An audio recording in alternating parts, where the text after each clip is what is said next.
ఆంధ్రప్రదేశ్లో లోక్సభ ఎన్నికల్లో ఏ పార్టీకి ఎన్ని సీట్లు వస్తాయి, ఎంత ఓటింగ్ ఉంటుంది? సాధారణంగా ఆంధ్రప్రదేశ్కి వచ్చే వరకు మాత్రం అసెంబ్లీ ఎన్నికలకు లోక్సభ ఎన్నికలకు ప్రజల తీర్పులో పెద్ద తేడా లేదు.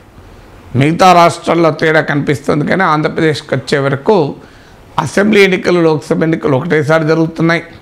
రెండు ఎన్నికల్లోనూ వైసీపీ టీడీపీల మధ్యనే పోరు నడుస్తుంది. ఈసారి YCP versus TDP Janasena combine మధ్య పోరు నడుస్తుంది.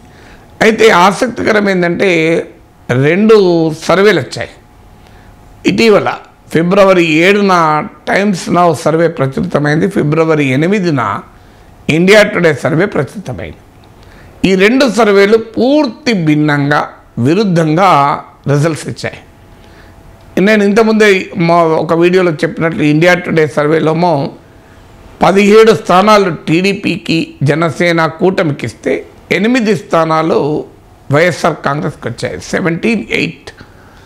ఓటింగ్ పర్సంటేజ్ చూస్తే 45% టీడీపీకి ఓట్లు వచ్చాయి, 41% వైసీపీకి వస్తాయని అంచనా.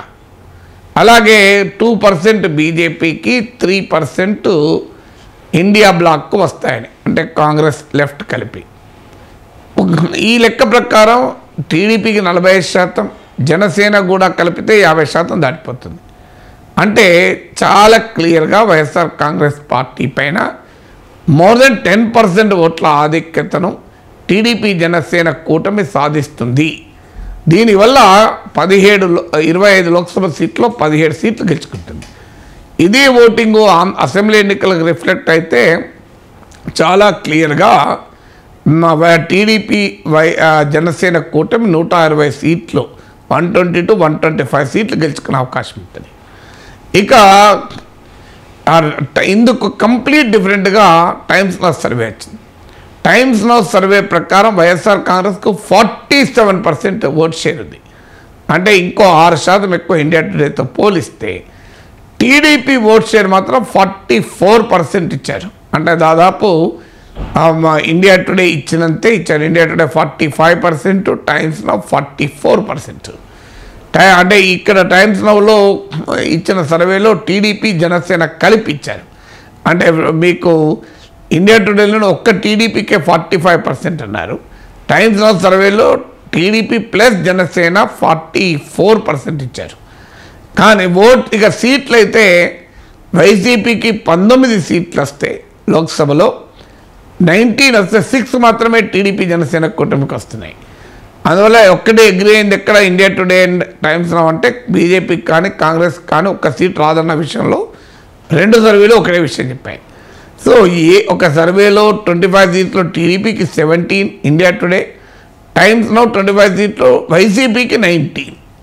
సో ఇంత వేరియేషన్ సర్వేలో ఉంటే ఏది నిజం అంటే కారణం ఏంటి అంటే, ఒకటి వీళ్ళ శాంపిల్ చాలా తక్కువగా ఉంటుంది. ఇప్పుడు టైమ్స్ నౌ వాళ్ళ ఉదాహరణకు టైమ్స్ నౌ సర్వే తీసుకుంటే దేశం మొత్తం మీద 543 సీట్లలో వాళ్ళు తీసుకున్నది 35,000 పైచలకు శాంపిల్ మాత్రమే. అంటే సగటున ఒక పార్లమెంట్ కాన్స్టిట్యున్సీకి 70. అఫ్కోర్స్ ప్రతి కాన్స్టిట్యున్సీలో సర్వే చేయరు, శాంప్లింగ్ మెథడ్స్ ఉంటాయి. అంటే ఈ సర్వే శాంపుల్ చాలా చిన్నదిగా ఉన్నప్పుడు క్లియర్ ట్రెండ్ లేకపోతే క్యాప్చర్ కాదు. క్లియర్ ట్రెండ్ ఉంటే శాంపుల్ చిన్నగా ఉన్న క్యాప్చర్ అవుతుంది. ఇదొక కారణం ఏంటుంది. సాధారణంగా వచ్చే అనుమానం ఏంటంటే ఒక పార్టీ ఒక ఛానల్ మేనేజ్ చేస్తే ఇంకో పార్టీ ఇంకో ఛానల్ మేనేజ్ చేసిందని నేను ఆరోపణ చేయలేకపోతున్నా. ఎందుకంటే ఇండియా టుడే టైమ్స్ నౌ కూడా దేశంలో రిపీటెడ్ ఛానల్స్ వాళ్ళ ప్రెస్టేజ్ని తాకట్టు పెట్టి ఏదో ఒక పార్టీకి అనుకూలంగా సర్వే రిజల్ట్స్ ఇస్తారని నేను అనుకోను. బట్ డెఫినెట్గా మెథడాలజికల్ తప్పులు ఉండొచ్చు, ఇంటర్ప్రిటేషన్ తప్పులు ఉండొచ్చు, ఓట్ షేర్ను సీట్ షేర్గా మార్చుకునేటప్పుడు వచ్చే అంచనాలో తప్పు ఉండొచ్చు. కానీ లేదా ట్రెండ్ క్లారిటీ లేనప్పుడు కంప్లీట్గా అక్యురేట్గా క్యాప్చర్ చేయడము సాధ్యం కాకపోవచ్చు. బట్ కారణాలు ఏదైనా ఇండియా టుడే టీడీపీ గెలుస్తోంది అంటుంటే టైమ్స్ నౌ వైసీపీ గెలుస్తోంది అని అంటుంది.